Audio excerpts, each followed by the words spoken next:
So this is Kira, and we had spoken before about His Dark Materials, the books by Philip Pullman. And it's been some time, and I've made some videos, and Kira has also had some time to reflect on what does this mean if we are in these many worlds, worlds within worlds. And other people, of course, have also sent me books and things that I should read. And what we're going to do today is answer some key questions that have come up. And the main question that I want to sort out immediately is we don't know exactly where we are. Okay, so that what we have to do is be open to possibilities of where we are. And then when you start to get into this material, because everything that you have been told is potentially going collapse, collapse, collapse, collapse. Wait a second, what are we talking about? Isn't there only one monotheistic God person, right? And what if we're not in the place that we think we are, and so forth. But the thing is, how do you cope? And I think the characters in these novels of the Golden Compass, His Dark Materials series, really tell you that it's an adventure. I mean, what we're doing is very adventurous and even heroic. I mean, we're in this eddy, as I described in the last video, of a long river, you know, so part of what goes on here is we're exploring this eddy. So however you interpret where we are, know that you're still on a fabulous adventure, that you're a magical being that is love, and that you have everything inside of you to enjoy wherever you are, wherever you are. And that's the big piece for me is when people hear my videos, they're going, oh gosh, crash, crash, crash, crash. How do you do it, Lalita? Well, we've been doing it for eons, folks.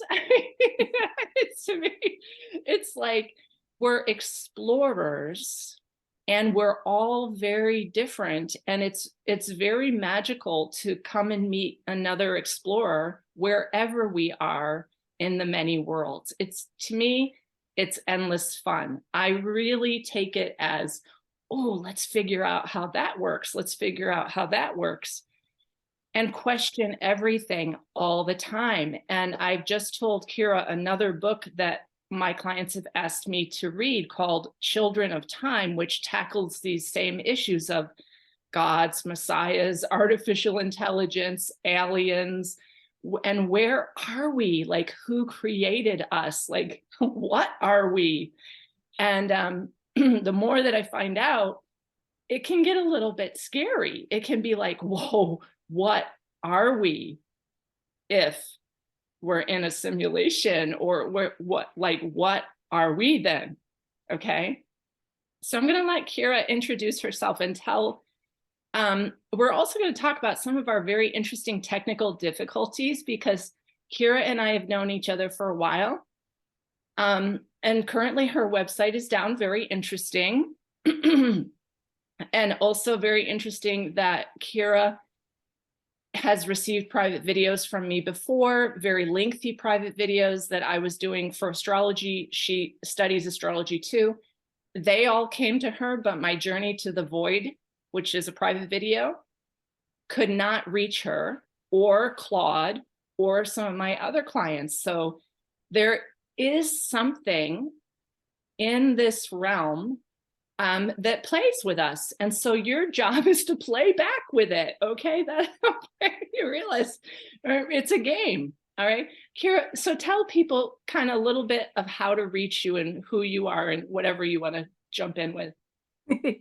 Okay. Well, I'm Kira. You can reach me by, I'm on Lalita's friend list, so you can see that. But you can look up Kira Matheson on Facebook and you can reach out via Messenger. That's the best way right now. My website was hacked. It's being put back together, actually totally redone because it was so bad and we couldn't fix it. So it just was such a strange technological glitch. And somebody, well, they wrote in my blog area. Like that was part of the thing. And then if you went to my email, it sent the emails to their email. So it was very strange. And they actually wrote about, ironically, astrology on the blog. I mean, it was weird. It made no sense, but I found that very interesting. So what I do, I mean, I work with reading energy, all that good stuff. But I'm incredibly inquisitive and I love to ask questions about where we are, what this realm is, and like Lalita said, being playful within it. So I guess that's a little bit about me. I don't know if anybody has any other questions, just reach out via Messenger. I'm also on Instagram too, so that helps. Okay, great. So there's different ways to play and navigate within this game. And one of the things that I find is that's what makes us so creative and incredibly powerful, is that the game will get difficult and then you'll figure out a different way. And that to me, I'm just like, okay, if we can't do this and I can't save the file or I can't send the file, we're going to figure out how to do this a different way. And that is part of the beauty of being challenged in whatever realm, world, simulation that you're in, is that you are so amazing. And so that's where I stand with all of it. And the other thing that Kira had told me along the way, which just happened to me this morning, is I tried to like something by Dr. Tom Cowan this morning. Dr. Tom Cowan is kind of the only doctor that I follow right now. And my like immediately disappeared. So I pressed like again and it disappeared. I pressed like again. So they're playing with it because, you know, Kira has told me that she's tried to like my stuff and her like also disappears. Yes. Yeah. So that is very interesting to me. That means that the gamer, whatever the gamer is kind of playing with us in that technological way also, so that, you know, as an astrologer, and I'm not just an astrologer, I'm also a counselor and an elder care provider and a shaman and you know, a mother and many, so it's hard to just define myself in that way. But in the way that you are an immortal spiritual being playing in this game, I don't feel like there's any way to be defeated, honestly. The thing is that you're just playing. So keep playing. If your like doesn't go through, that's a really wonderful place to observe. Like I've mentioned other astrologers' pages where they've got like 7,000 likes on something that they put down, and I can't get a single like. And I'm like, wow, does nobody see my page? And then actually, yeah, my dear friend Maggie said that she could not even get on my page this week. Like, and I have screenshots that she sent me about how my whole page was not even available because so many people were managing to comment on my page that they took down my page. So whoever they are is also that really interesting thing. And that's why I loved his Dark Materials books, because there seems to be a something that is watching and maybe even creating the challenges that we have here. And for me, I identify with every one of these characters. So since we first read this, I started to go, my gosh, who am I in this story? Like the story of Philip Pullman's, but also the story. And I started to really identify with all of the characters, but I started to go, I really feel like Lyra's father in some ways, because he is trying to figure out the mechanics of this realm, break through into the many worlds.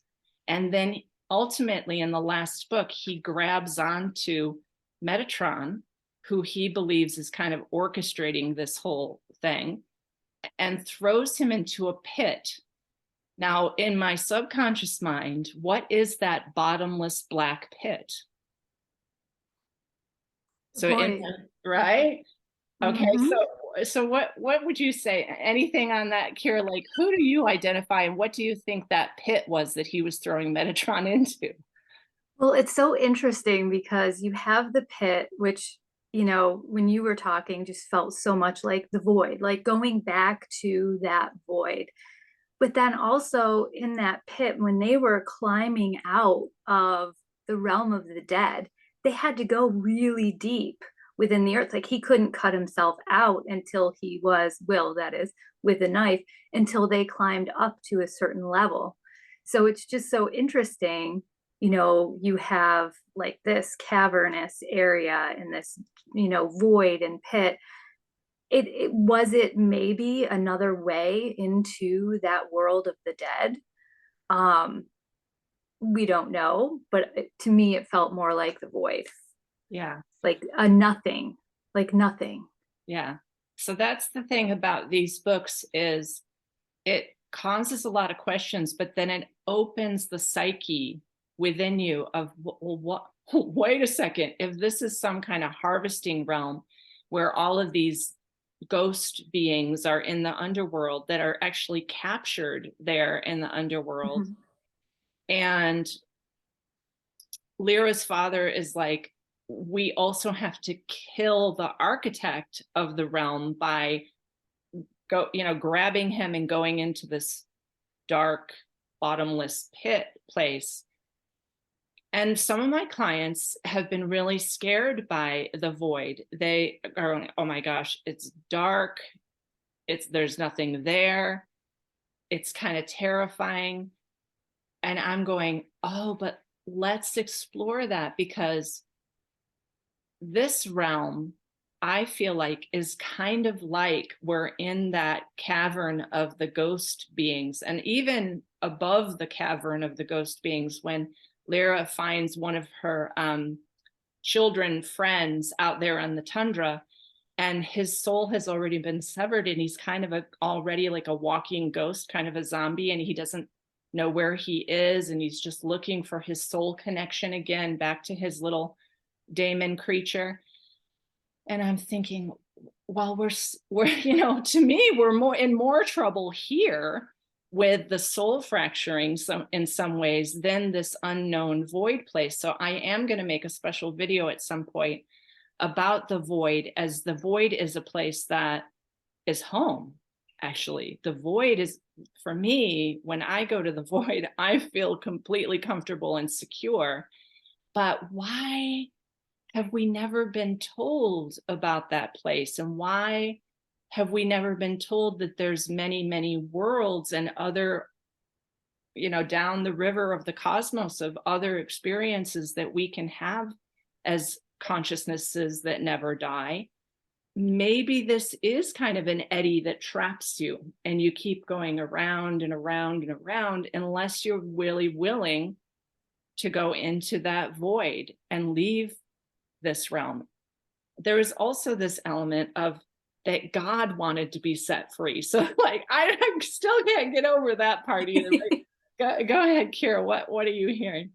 Oh my gosh. Well, first of all, to me, that the void is a pure sensory deprivation, if you think about that. And it's, if you equate it to the womb, it's the place of birth. It's silent. It's where it all happens. It's, you know, not, it's the beginning and the end, right? It's right there. And to settle into it, you have that moment of pureness, maybe peace almost. That's frightening because it's frightening to people, but it's also frightening maybe to the creators of whatever this is, because that gives you that moment to come back within, to kind of pull yourself sort of, I don't want to say back together, but get your wits about you, so that then when you exit, you're like, well, holy crap, I am being bombarded by all of these different things, ideas, thoughts telling me who I am, what I should be connected to. and perpetuating that cycle. It gives you a break Mm. from that almost.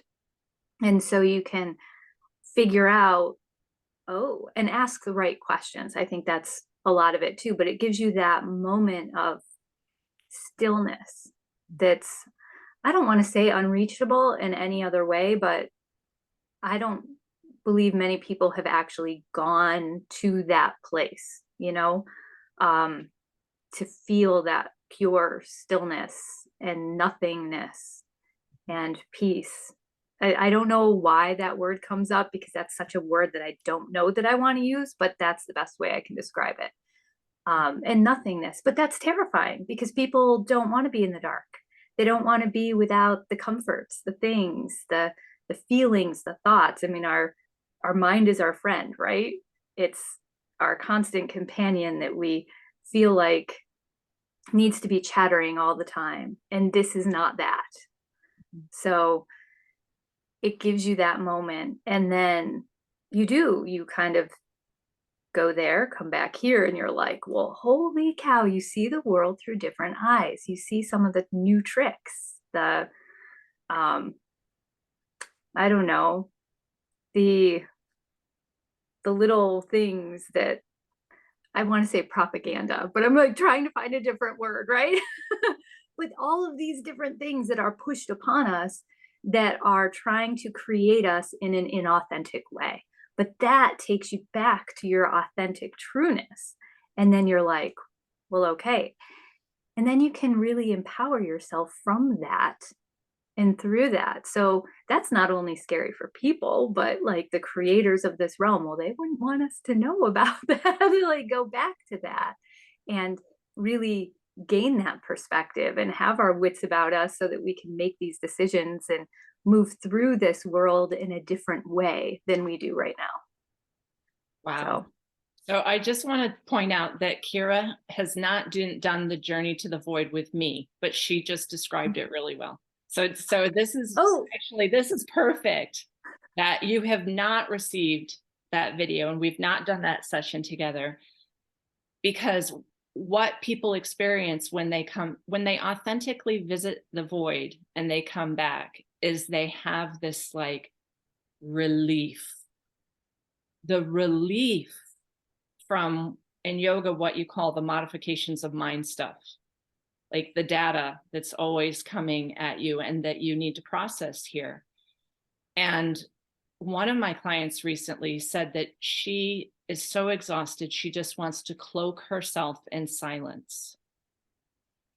And I said, it sounds to me like you just really want to know the void. And I encouraged her to not beat herself up about wanting to cloak herself in silence, because there is this thing here of not allowing yourself to be tired and exhausted and not like kind of been like, I really just need to cloak myself in silence. And that's a beautiful way to see it, because some of my friends, family, and clients are worried about like meeting the machine elves and them tricking them. And I'm going, well, don't worry. I mean, if you practice here, you could almost like practice this meditation of cloaking yourself in silence and just going within to that void which is inside of you, so that if you do leave your body, and again, just so people know, I do elder care, so that is something I do with people, is how to release the body and know that you are still there. You are still there. You're not gonna ever not be you. Okay, even if you cloak yourself in silence, you will still be there. Now, what I love that Kira just said is that the architects of this realm may not want us to cloak ourselves in silence, because every time you do it, you do come back fresh. And that's the whole dismemberment journey from shamanism, is like you go to the void, you let go of your whole body, and then you come back and you're fresh. It's like that is almost how I start to see more and more and more of what this actually is, because I love the void. I go to the void. I'm no longer climbing the ladder of success. I mean, I totally like the other thing with me is like, I'm not trying to climb the ladder of success. I don't think that we have to, try so hard. I'm mostly doing what I call diddly and squat and having fun. I'm not like putting expectations on me. And I just then enjoy mostly sitting quietly, doing nothing, and experience that luxury of the void. Hmm. Yeah, it is such a luxury, like you said. And it's so funny you say, we do not allow ourselves that space to just envelop into that softness, right? To give ourselves that refill, because like you are essentially refilling your being in these moments. And um we have the well, I'm going to call it the matrix bombarding us, telling us, oh, we need to buy this, oh, we need to do this, oh, we need to keep up with these things, right? And this gives us that break from that wheel, that constant spinning wheel that we feel like we need to partake in. And you kind of find the more of those breaks that you take, the more energy you have to do those things. We all have our lives, we all have those things that we need to keep up with, right? But at the same time, we also have the other things, the really important things. And I feel like when we simplify our lives rather than feeling like we need to keep up with some artificial way of being, when you truly simplify your life and think about the things that you want, and you can still have desires, right? You can still have, the things that you enjoy, the little luxuries that you want, but not have it all take over or attach you to this realm. We're not taking it with us when we die, you know? So, um, just that attachment to this world, like I love the alluring beauty, but the word is alluring. It's luring you in, right? The beauty of this realm, nature, oh my God, it lights me up, but it's not going to trap me here, right? I'm still appreciating it, but I'm not coming back for it. Like, That's very interesting. So I keep looking out my window because I have a bird feeder here and I just love the birds. So I'm going to mhm. post a very interesting thing to people who are listening and to Kira. So yesterday, um, I kind of was admonished by a friend about, well, then you're not appreciating this. If you think we're in an artificial intelligence synthetic reality, then you're not appreciating God. I'm just like, oh wow. And that will cause apathy in your life. And I'm going, wow, I don't feel any apathy at all. But that is the trick here, is if you start questioning where we are and not being attached to it, not being attached to the beautiful everything that we experience here, then there will be apathy. And I'm going, I no, I think it's freedom, actually. I don't think it's apathy. I think it's freedom to know that this is kind of illusory and it may be completely holographic and it may be like an imitation of some other realm that I also know, because I would again create the beauty here because I am that beauty. So I don't have apathy for it. And then I was just like watching the birds, because that's why, I mean, honestly, I keep looking at them because I love the birds and there's all different kinds of birds always coming. And then I had to wonder, if I am the creator of this realm, of this little room and this little environment, because I am the creator of this realm, would I poison the birds? Would I experiment upon the birds? Would I set traps for the birds? Would I cause a mass destruction to all their species? And I said, no, I wouldn't. If I'm the creator of this realm, I would just enjoy the birds, just looking at them exactly what they are, not trying to change them in any way. In fact, I would create a beautiful structure, like with my birch trees, and give them different kinds of food so they can enjoy their life. So just in that, and I love to be challenged, so people can always challenge me. Just in that, I'm going, okay, if I were the creator, which I am, I would not poison, experiment upon, cause genocides to the birds.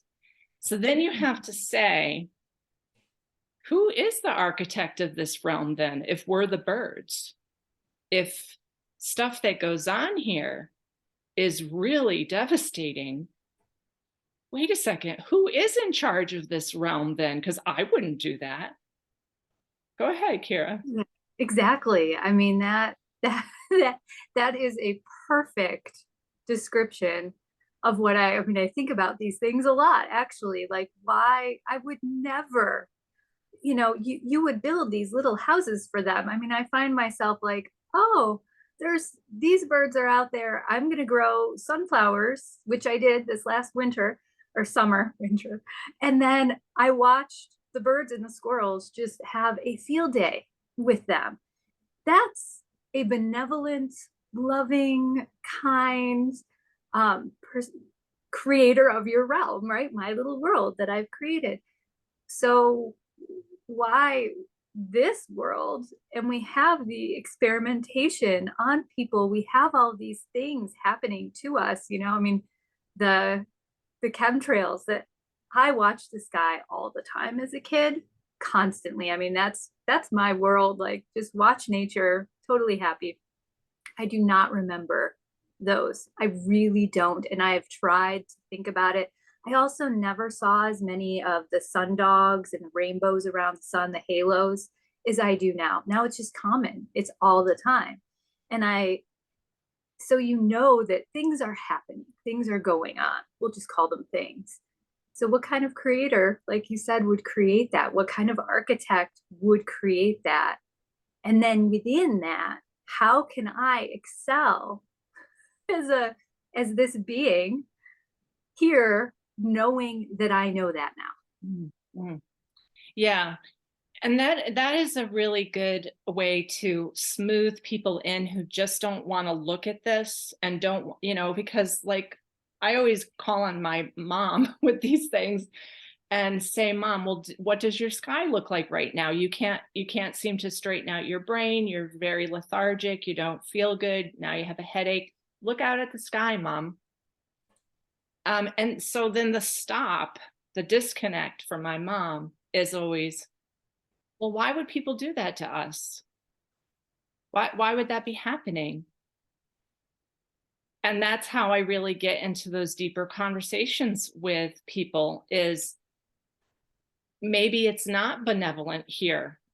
And, I've read, the book is actually under my computer, so I'm not going to pull it out, but I've read some of those like chaos magic, Aleister Crowley type of books now, to understand the people who are kind of the black magicians, like kind of the ones who take advantage of our innocence and so forth in this realm. And this book, interestingly, says that you can move an entire planet. So this is very interesting. And I am a little bit worried about showing people that for like my book club, because when you open some of these kind of books, there's magic in them, and you have to really know your boundaries, and what you're about to read could possibly be putting a spell on you. So if you're going to read some of that Aleister Crowley type of stuff, remember they have a really particular slant and agreement with the architect of this realm, that they have advantages if they play certain ways that are not benevolent.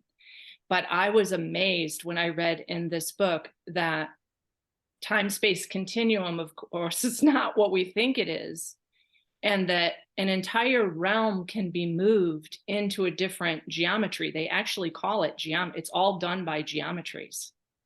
Because I had this conversation with Laura McConnell, and I was really like, well, has it always been synthetic? Have we always been in a simulation? And she said to me before I read this book, no, I think we got moved. We are somewhere other than where we think we are. And that's possible because it's all done with geometry. Yeah, that's fascinating. And it's interesting you mentioned him because, you know, I've always been very cautious and but also kind of like, well, you have to know all of the information in order to kind of put it all together in your own way to come to the conclusion that feels the most right to you, right? And if you don't have that information, if you're not willing to look at some of these things that, you know, might be, I don't like labeled as we'll say bad or scary or dangerous, right? If you're not willing to look at them, there's hidden secrets within those that we probably should, especially once you reach a certain sort of place in your learning and questioning, really look at to understand. You know, we don't necessarily have to practice it, but to understand it, right? And that's the same thing with Philip Pullman's work. It might really shake you. It was in the top 8 of the 100 banned books. So there's about 100 banned books that the architects don't want you to read. And The Golden Compass and His Dark Materials was number 8. That tells me you got to read it. You really just must read it. And I tend to read books more than watch movies. Not that people can watch movies in the HBO series or whatever they want, but I'm always very sure that the Aleister Crowley types are putting subliminal messages and other things into the movie. So, and I tend to keep myself kind of clear of all that kind of stuff because they use light, they use sound that's, you know, sub audible that is coming through, and they use images and different things that are also coming through the movies to distort possibly the material that is in the books. So if you're going to study Philip Pullman's work, I would say read the books and you can watch the movies, but have your own imagination kind of explain from the books where we are, and then really wonder why this book is banned, but you can get Aleister Crowley's material. That's really interesting to me. Like, it was very easy to get the Aleister Crowley stuff off of even Amazon. I mean, it was astounding, and it came in one day. You know, it was like, whoa, they want you to also, you know, think this because there is a trick. There is a sleight of mind, as those magicians call it, within that book, making it seem like this realm is something benevolent and you should just know how to work it correctly.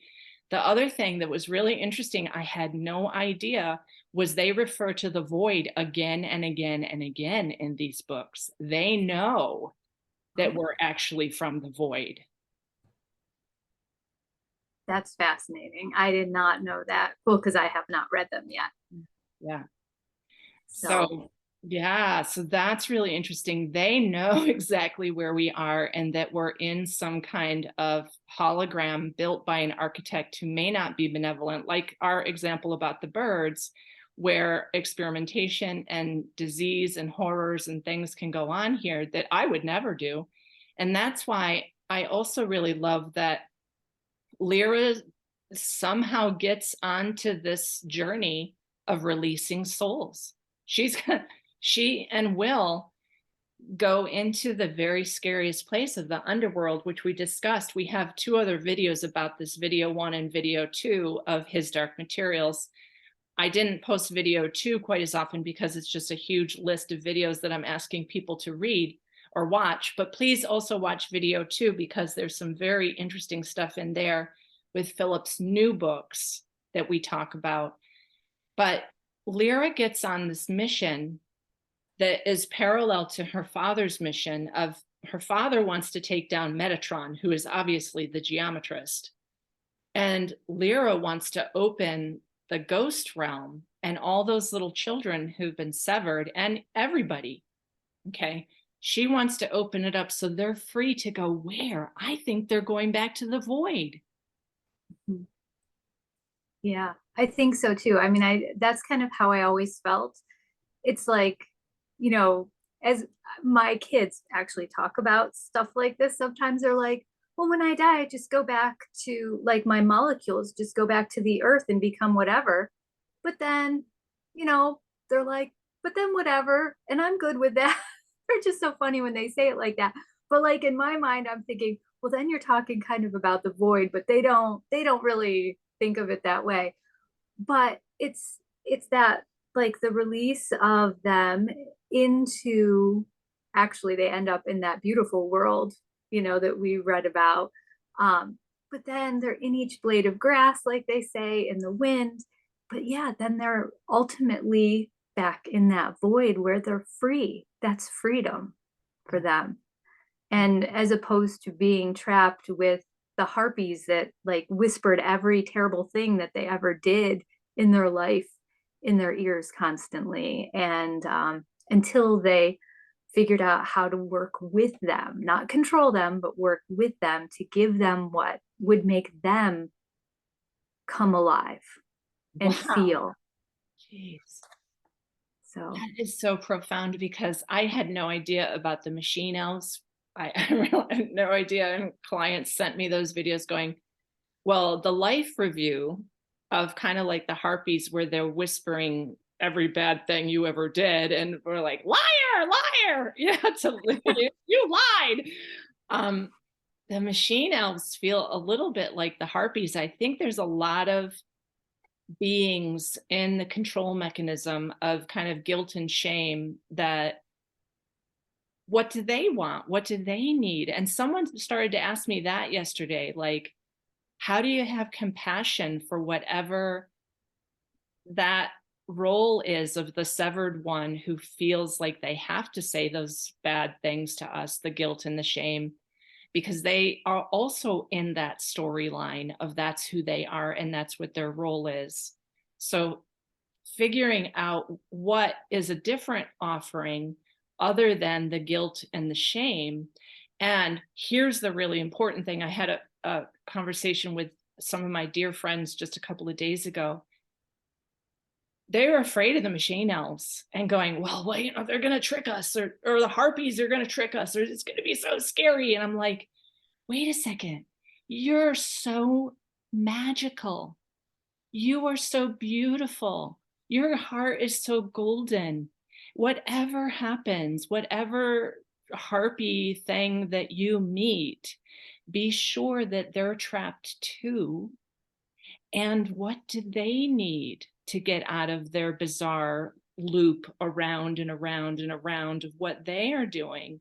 And have that kind of kindness that they're not your enemy, but they're potentially trapped in some kind of role that the architect has given them also. So for me, if you are using like plant medicines and substances to go and see the machine elves, ask them, like Lyra does of the harpies, well, what do you really need? And well, we need a true story. mhm. All we need is a true story. And interestingly, there was something about like I had a client with a 7-year-old child who a lot of the little kids kind of feel like they're in prison. So I've heard this from a lot of kids that they're like, how did we get here? This place is horrible. I want to leave. And I would say to acknowledge that for them, that this place is hard. But this is a place of amazing stories, and to tell them these stories and to read the Golden Compass to your children and to let them ask all the questions and not to just make it nice for them, that this realm is hard. And the kindness and compassion, I mean, it's astounding. You think that you're having a hard day and you get really irritated by something at the store or something in town, and then you find out that that person's husband is scheduled for open heart surgery. and they're scared to death. And so that's why they are shrieking at you, just like a harpy, and saying every bad thing to you that they can possibly think of at that, like, you stupid, whatever.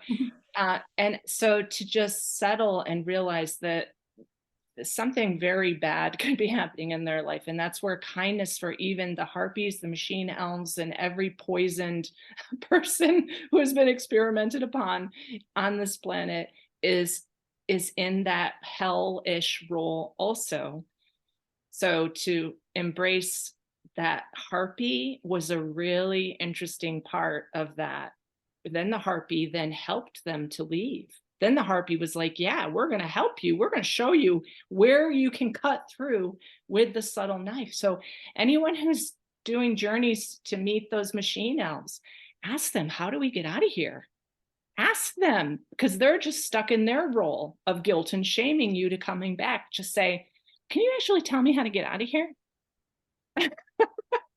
Yeah, and see what that answer really is, because there are clues hidden everywhere because it's a game. Yeah. And the more you learn how to play it, the more you are embodied in your authentic, true self. And that is also, we are on this path of self-discovery too.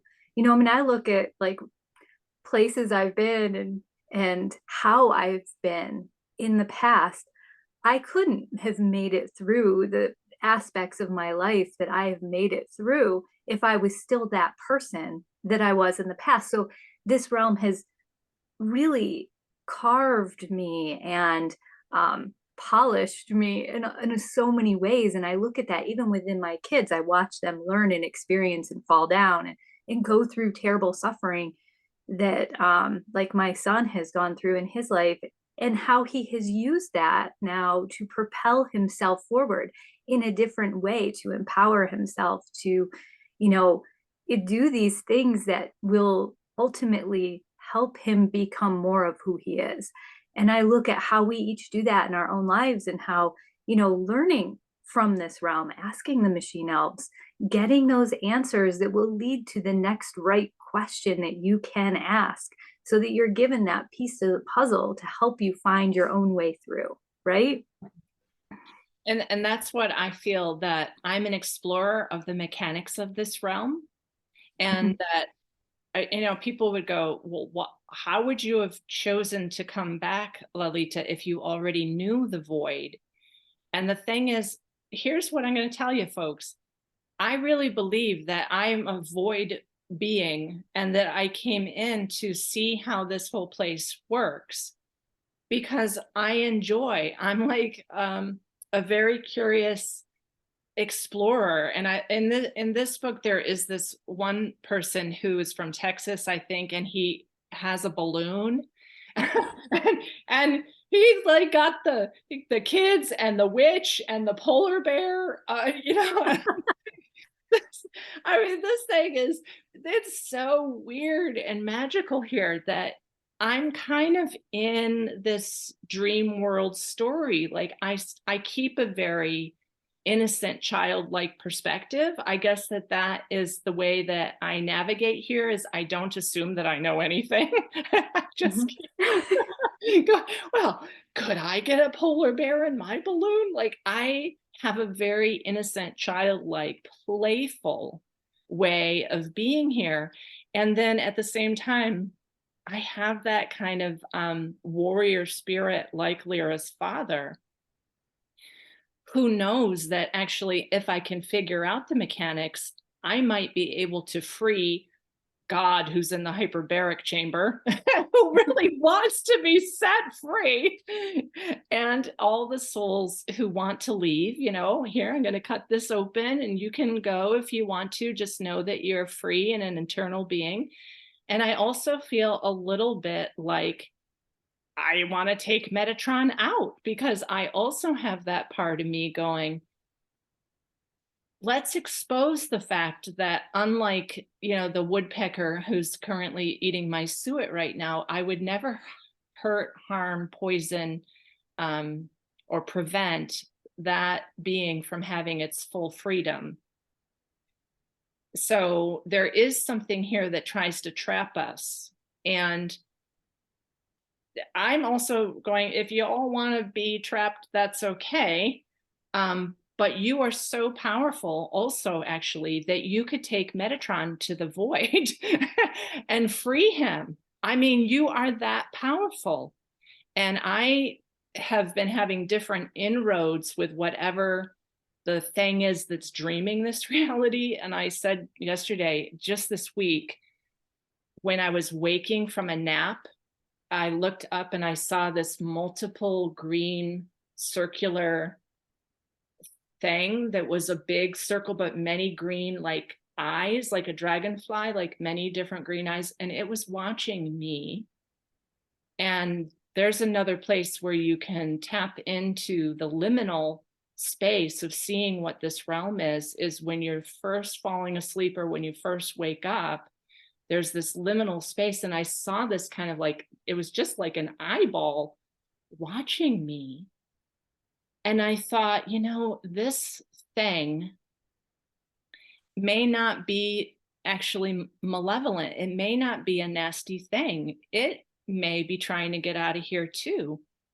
And it is very interested in me now.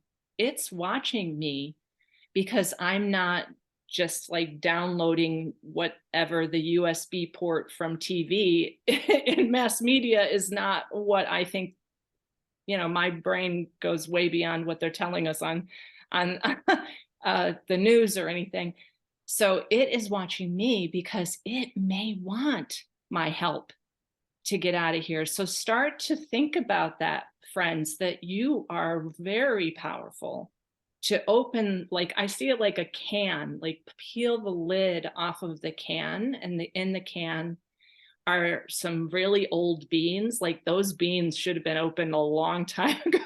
It's just this gross image of like, open the can, set them free. Like just get a little bit of space and air for everybody here, instead of what we've always been told that this realm is, which is incredibly boring to the dreamer. So then it defaults, actually. I believe there's a default mechanism in the eons, which is a video that I made about the eons and the many worlds playing out in those different eons.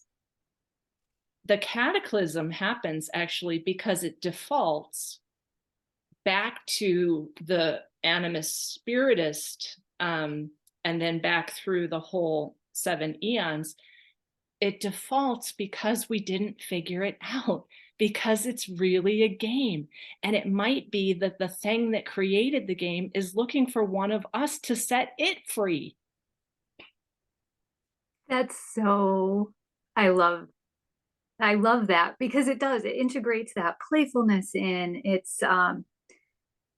It puts you in a different place of thought, because then you're not, you know, people may hear, oh, this realm is hell, this realm is what it is, and then they get put in that victim place, right? Victim thinking and thought process, which disempowers them further and keeps them stuck and perpetuating the cycle. But to think that, oh, well, it defaults because it's boring, because nobody's making it through, and then you are, you know, the more we learn, the more we question, the more we play the game in a unique way, authentic to our being, then the dreamer, the creator, is interested. I didn't want to say impressed, but interested in who we are. And, you know, maybe, like you said, wanting to be set free, but also maybe I don't want to say entertained by the progress. Like, oh my gosh, somebody might actually make it through this, you know, or figure it out.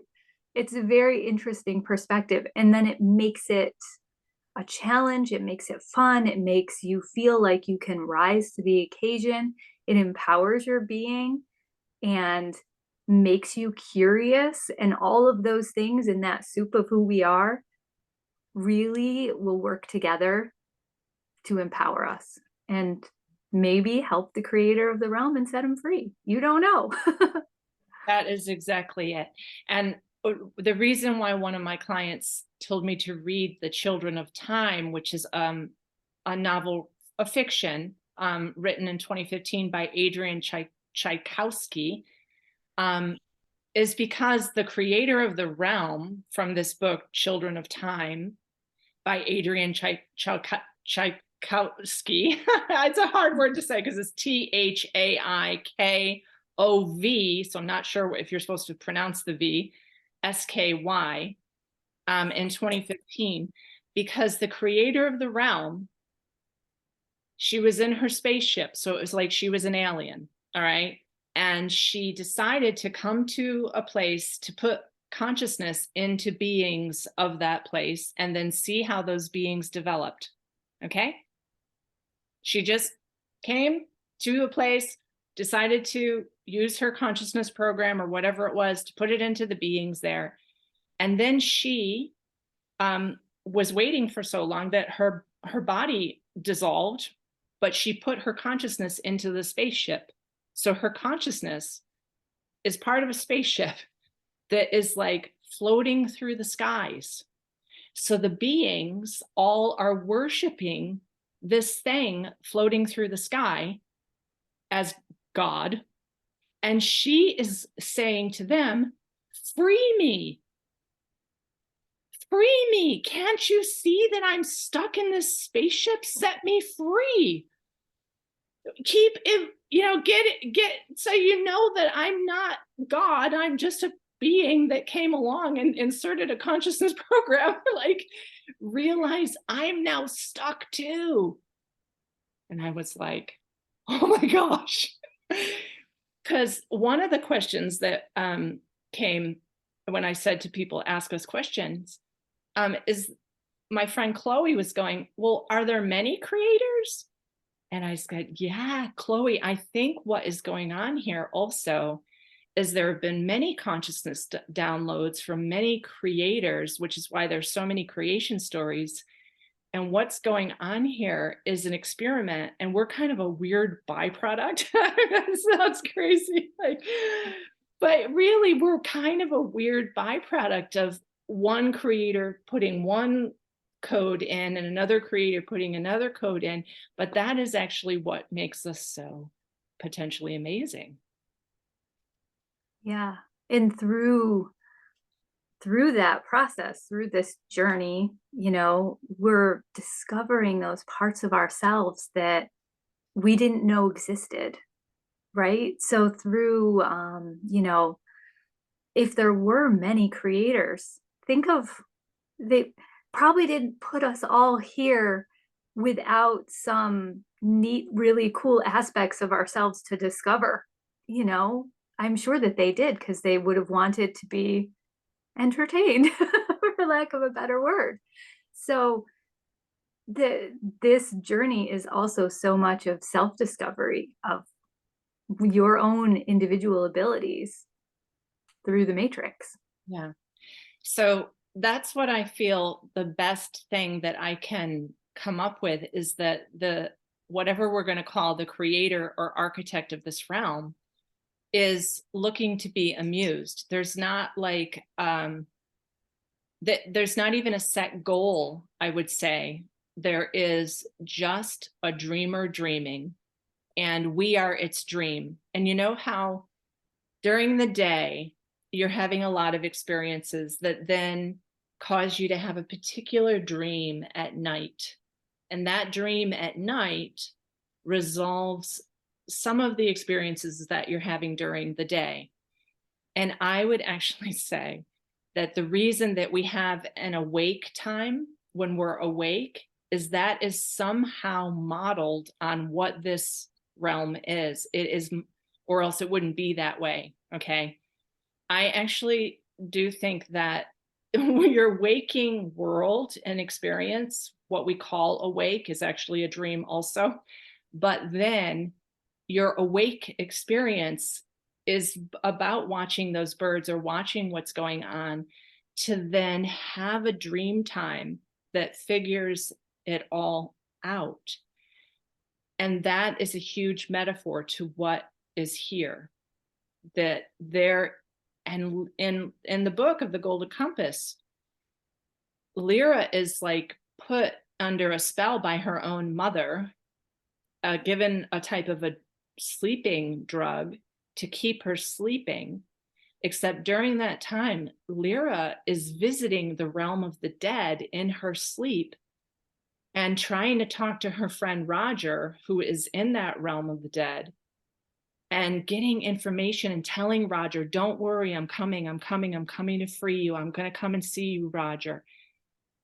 And I got goosebumps just talking about that, because I really feel like kind of that's what's going on. Like, your waking world is so that you can resolve things in your dream. And this is all a dream. And that's all that's going on. And play with it, because the thing that created this realm doesn't have particularly anything that it knows to do with us. We just keep looping like this until we figure out. What do you think, Lyra? Or Kira? Lyra. I love it. That makes such sense in so many ways. I've I often, I mean, I ponder a lot, and I think about how the awake time, like even right now, our conversation, you know, it's this whole real, is this just a dream? Have I created these creatures, my dogs, to have them with me during this time that I'm alive? And am I dreaming? There's just so much that you think about. Am I actually somewhere else? Like, is my physical being somewhere else and this is just a dream? Well, if it is, maybe I can play with this a lot more than I thought I could. Well, let's try that, right? And and I really do feel that our dream time is, like, when we're actually sleeping, a time where we integrate, we process, we resolve. There are days, and I'm sure you've had them too, where you're just like, okay, I don't know what's going on with time, but I feel like I could sleep for 10 more hours than I did. Or at night while you're sleeping, you're like, that was 5 minutes. There's no way that was 8 hours. And then during the day, you're like, I need to meditate. I need to do that, go back to that place and have, even if it's a 20-minute, according to clock time, moment where you do resolve some of the things that have happened to you in the 4 hours you've been awake. So it's very interesting how it all kind of works together. And I love how you said that the realm, maybe the architect creator, and it defaults out of boredom, because it's boring. I just think that's very interesting, and it gives me even more, to process and ponder and think about. So, Yeah, I think the Children of Time book kind of tackles that theme of that a program was set running. Okay, so a program of consciousness was set off, and it will default back, because the thing that set off the basic geometries or whatever that caused that construct, it did not figure a thing beyond that, like 7 eons, 7 archons thing. We're supposed to figure that out. We're supposed to figure that out to then actually, I believe, free the thing that was this poor ancient crippled god who was kept in a hyperbaric. Like that, I can't, because I do elder yeah. care, okay, and with very older people who are suffering terribly, because they have such a difficult time here, and especially with all the, now you've got to get your app for the your app on your, and they have no idea, they don't have any idea how to do this, and it really becomes so confusing for them. And I feel that that is the time when they really should be cloaked in silence and care, and someone supporting and loving and listening. And I have this thing of that poor God thing who just wants to be set free. He's so Yeah. exhausted himself. And that's what I also identify with that in this book, because I do elder care, and something happened this week that I actually am going to say publicly. I'm not going to play the video, but I'm going to say this publicly. So I found out this week that the father of the Genome Project, I think I have his name written down somewhere, he was auctioning his genome because apparently what they actually figured out from the Genome Project was that you could upload any sequence, even an ebook, like a book, into the human genome and play it through the human's consciousness, that we literally are like TVs, which is great that you have a TV next to you, because we literally are something that you can like put a DVD in and play it through that consciousness. And my video was only 2 minutes long. And then I shared the link of this person who is a Harvard graduate, which also feels a little bit like that, like Oxford, like those theologians who actually know what's going on here, you know, and are having a war over consciousness. That's what they're doing. So this guy, through the Human Genome Project, he apparently figured out that we're like walking USBs. You're a USB port. And in the little 2-minute video that I made, which is on YouTube, I couldn't get it on Vimeo because I did a live on YouTube. It basically says we're like a USB port, okay? And it's all numerics, like zeros and ones, zeros and ones. And a consciousness upload can happen into any of us at any time. And that's why he was auctioning his own personal genome, because people are going to upload that into their DNA. So what are we becomes another massive question. And now let me tell you, because I am starting to see at this level, the architect showed me something very interesting this week. So my client, who's an elder who I've been with for 3 years, when I came into her house, regular routine, 9 a.m. to help her out with her day, she was garbled. Her speech was not right. And she was a scientist, a school teacher of chemistry for 35 years. So she's very bright. You can talk astrophysics with her. You can have an amazing conversation with her.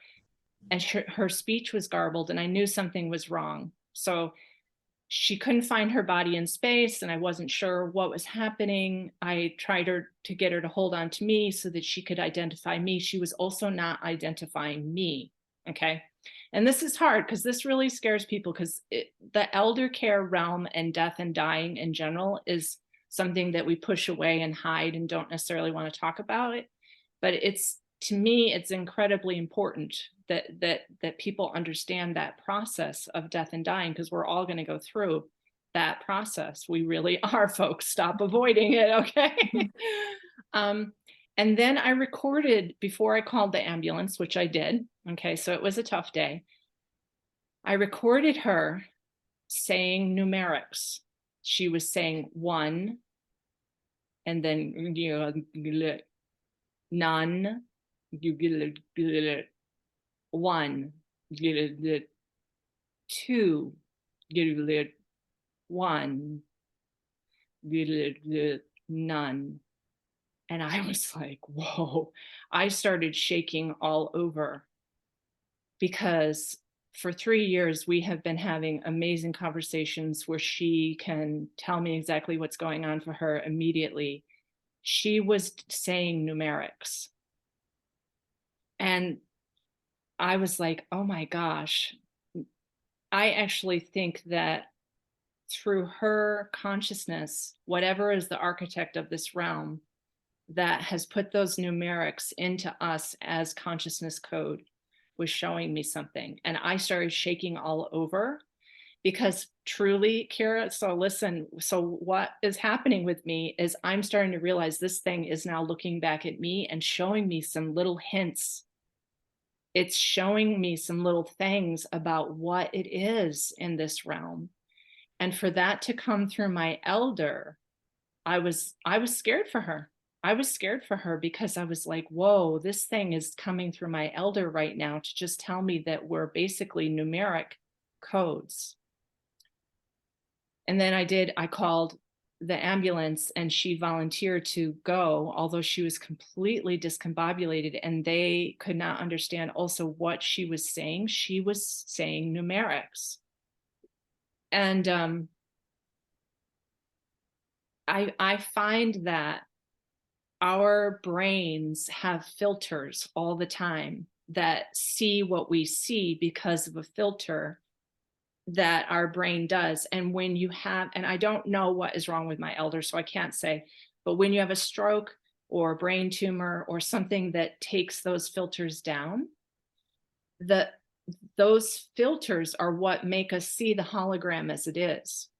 And getting into that question of what are we really, are we walking USB ports that, like, what are we, becomes very scary for people. But that's my next frontier of trying to figure out what we are exactly, because that is the bravest exploration that I think we can make, is to say, gosh, are we some byproduct of like a whole bunch of other creation things that we're playing around, and what are we now? And go ahead, tell me, what are you hearing? That's fascinating, because what I keep thinking is like, organic technology code of some kind. And then, like you said, that maybe it's been distorted through time. And the idea that, yes, we have filters, that through like a stroke or a heart attack or, whatever it is that may come down, and then different things may be, like exposed, right? Through the perception of whoever is around. So that's very interesting. And when you look at, different things that physically our bodies go through as we age, it's fascinating. And something that you said about death reminded me of in the books, how you're born with a death.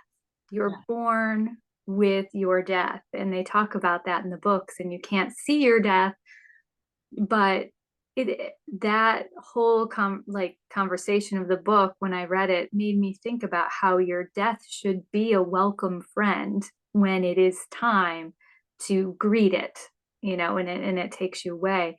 So it's just very interesting that you're learning and experiencing some of these things through people who are at that end stage, that, you're right, should just be cloaked in care and love. And humanity has created this construct around death that we should fear it, we should try to escape it, we shouldn't bear witness to it, or be part of the dying process as friends and relatives. We should just let it happen in a hospital, and instead of just allowing ourselves to fully experience and embrace that when it does come.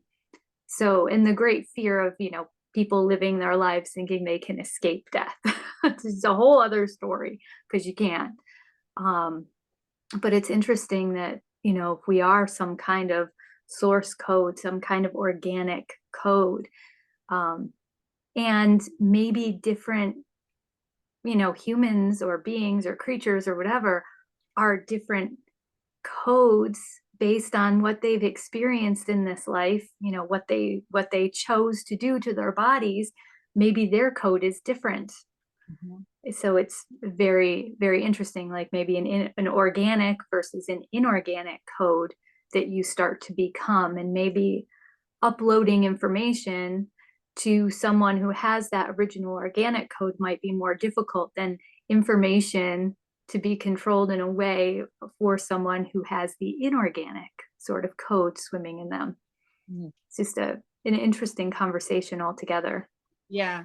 And so let's go into that death place. So I actually think that that's part of the game, is hide the body, hide the death process, and institutionalize it. Because as a very rare person who's willing to come into an environment where it's scary because that person is dying and you're going to be with them while they're possibly garbling their speech and saying strange things.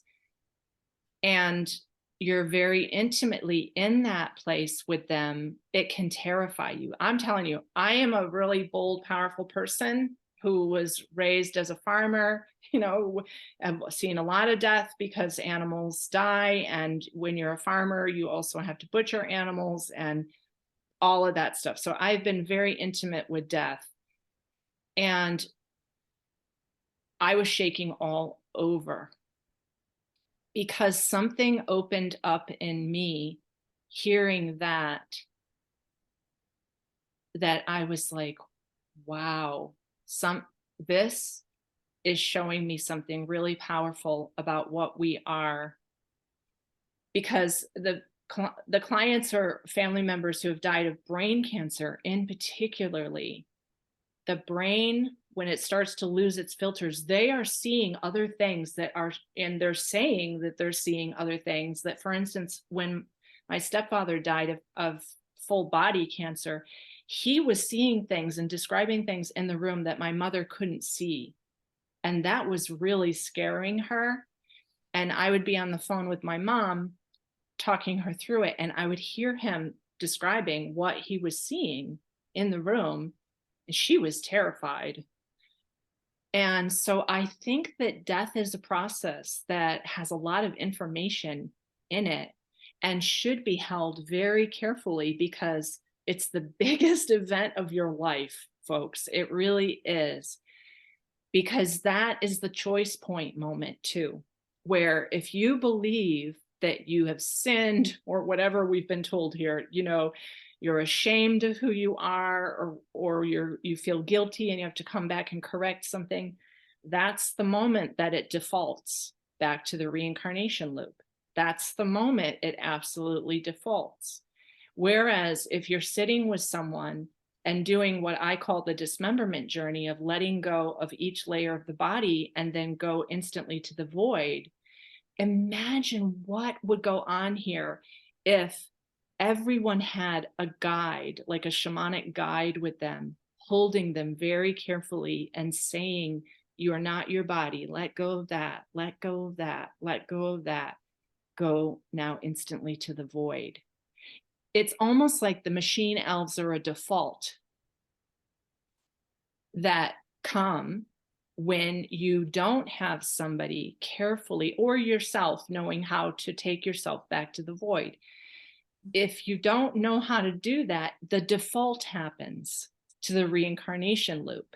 And the machine elves then have to do that job of guilting you back in to fix what was wrong with your life. That's it. That's why we have this institutionalized hide the body game going on. Yeah. It's not treated as a sacred experience. There's no guide through death. And it is often hidden in a hospital, in that sterile environment that is, I would say, an easy way in for a machine elf to get in there and work with. And then you think of recent experiences of people that has happened, and basically squirreling them away somewhere without loved ones, without family, so that when they do cross over, they're alone. It's almost like it was done intentionally. They're alone, and then that allows that default program to plug in. And the whole idea, I've always thought about this, the whole idea that I could come back and fix something in another life that I did wrong with no memory of this life and experience, like, how's that going to work? How do I make amends for something if I don't even know what I did in the first place? Are you ensuring that I have that opportunity? I mean, I've thought about all this stuff. Like, if I come back, are you going to ensure that I have that opportunity? Well, I'm sure that they do. Or are you just trying to get that loop to happen more and more and more? And we have, that shame and guilt are those control emotions, right? You're easily controlled when you feel that guilt or that shame. And the more empowered you become in your own life, the more you can use those initial feelings of, oh, I did something I now feel guilty for, to choose to act authentically in this life now, to release that and to make those amends in this life. You don't have to wait until you're dead and come back. You have the opportunity here and now with where we're at. So, using those emotions, feelings productively where you're at now, as opposed to waiting for some life that hasn't happened yet. It's just very interesting to me that in that vulnerable moment when you are terrified because you're dying, because we've wrapped death in this illusion and fear, that that machine elf can come in and trick you Yeah. rather than living your life from a different state, knowing that when you die, yeah, you might have done some things, but you did what you needed to do and what you could do in those experiences in that life that you had to not feel that guilt or shame anymore, perhaps. Yeah. And when I look at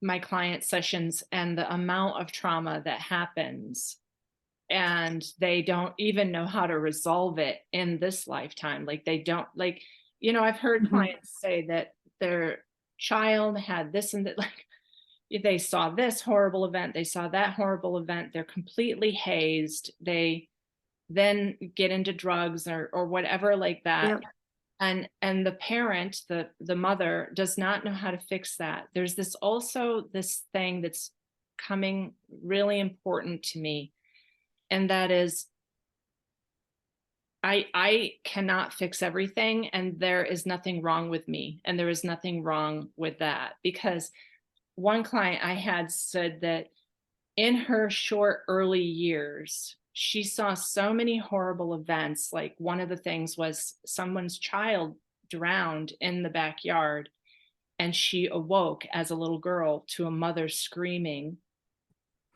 that a child had drowned. Now, Mhm. that is just one of many, many, many things that happened in this client's life that she was like, "Wow, I can't fix that. I'm so traumatized. Like, I just think that we're in this place where life sucks and then you die." Okay. And the important thing for me as a counselor, as someone who emotionally supports people, is not to like poo poo that and try and make it positive, but like, Mhm. you could not have avoided that. That is what this realm is. So Mhm. people think that something's wrong with them because they can't fix themselves, and they live in this terror and anxiety because another horrible thing is going to happen.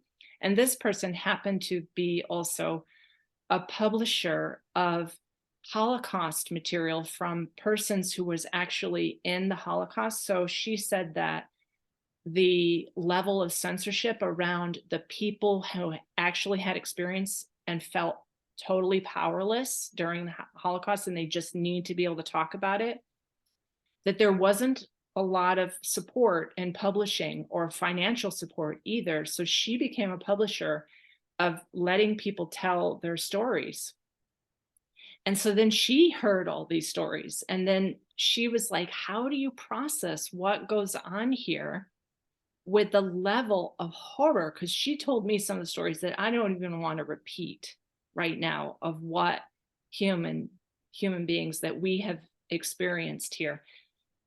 And so then, even in that, always recognize that there are some unfixable things. There are some things that are going to forever go down in history, like the Arabian Nights book. I mean, that was a book for children. I can't believe what was in that book. And it was semi-historical and historical information in that book about slaves and concubines and murders with big swords, and yet calling on this being Allah. And then I was like, I can't fix that. Like, there's nothing in me Mhm. that can make the human condition better. But what I can do is listen and know that your experience is sacred, as painful as it is, and that you are a sacred golden being, no matter what is happening here. And some clients are going, well, are we ever going to have a golden age? When is the like age of Aquarius coming? And I'm going, you know, folks, I cannot guarantee, and I definitely will not say that where we are right now actually even has a golden age. But what I do know is that you are a golden being, and that golden heart, like, this is called the golden compass, which is really interesting because I think each of us is a golden compass. You Yes. are a magical being. And like this book, you know, you might just need to get out of this land of the dead and this place that severs Mhm. children, because you don't need to get any more information here. And then there becomes, really, Kara, then people say to me, oh, but what about my friends and my family? And I say, look, tell them now that you're not coming back here. Like, it's okay. And then they're like, oh, they're never going to believe me. They're going to look at me like I have two heads. Look, they have a golden compass too. And like recently, my little dog had very, very serious body swelling and edema and heart failure. And I sent him to the void. So this was the first animal who is my personal soul family Mhm. that I said, Ed, don't come back here. Do not look for me here. We're out of here this time. Don't come back here. And he was the first animal of all my animals, because I've had a lot of animals, who was immediately gone. He was immediately gone.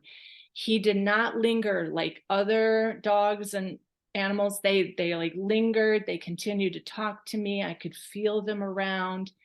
This was the first time where I'm saying, look, we figured it out. We're free. We're going to the void, and we'll all be there. We'll go somewhere else.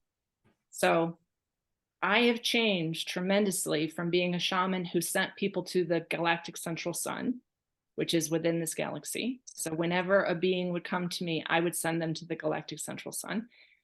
I'm actually saying, you know, you might want to pick a whole new galaxy. Go to the void. Go to the void. We might not want to do this galaxy again. Right. So freedom is what happens from this perspective, not apathy, folks. Yes, exactly. Yep. You're right. So how should we finish, Kira? Because it's 9:27 and I know that you have a day and you have dogs and you have things. Yes, I'm holiday dog sitting for my neighbor. So, well, I'm not sure. I mean, how do you feel like we should end it? Um, I feel like there's so much information in all this, and for people to go out and to embrace that playful energy, to be inquisitive, to question, but also embrace their innate creativity and follow their own golden compass, like really feel into their own being and who they are. And, you know, like you said, there's experiences that are horrific that we can't prevent. There's, you know, and they're a part of us, and they shape us and our actions, and it's, you know, it is what it is with that. I don't want to say it like that because I don't want it to sound like I'm, you know, not honoring what people have gone through, because I truly do. Um, but tell the stories. Listen to your own stories and how you speak of things, and how you can help yourself get to a point where you can know that it happened, but not be driven from the place of what it was, and not let it control you. Um, I'm not sure. Yeah, I think that we should call this video Your Golden Compass. Oh, I like that. I really was not sure what we were going to call this or what we were even going to talk about today, because freely associating and just talking is how beautiful things come through. That's why we didn't have a script. There was like, I have not spoken to Kira since our last video. So like, we did not work on this. This is just our free associating together. So one thing that I want to offer to people is, although there are technical difficulties, because it's hard for me to get everybody on a Zoom call, because whatever happens with the things that play with us here. But I think if people want to read The Children of Time, we could open this up to like a book club, people who want to meet and talk. And maybe Kira and I will host, and that will also, people are in financial situations right now that this, stuff is very, like, I saw a chocolate bar for $15 last week, and I was like, I don't think I can afford to eat that chocolate bar. So I also really understand, maybe we should have a little bit more group support, and people can pay like a less fee for a session with me or Kira by being in a book club group. And I have not even said this to Kira, so I don't know, and I'm not making any promises, but I also feel like there are people who are writing me emails, very sincere people saying, literally, I thought I was crazy. I have been absolutely so alone until I heard your videos. So there are people who are really reaching and want to know and want to talk about this and be supported in a group, because they don't have any other outlet to talk to. They don't know necessarily that they can talk about this stuff, because again, this is one of the top 8 of 100 banned books. So this is not a topic that is even allowed to be spoken about. So just continue to email me or contact us. Do you want to do book club, The Children of Time? And just really, folks, trust your golden compass. Trust that you have all the answers inside of you. Yes, I love that. I agree with everything you just said. Okay, my sweet. Great. Well, we'll say goodbye for now. And thank you all so much for watching. Thank you, Kira. Yes, thank you. Appreciate it.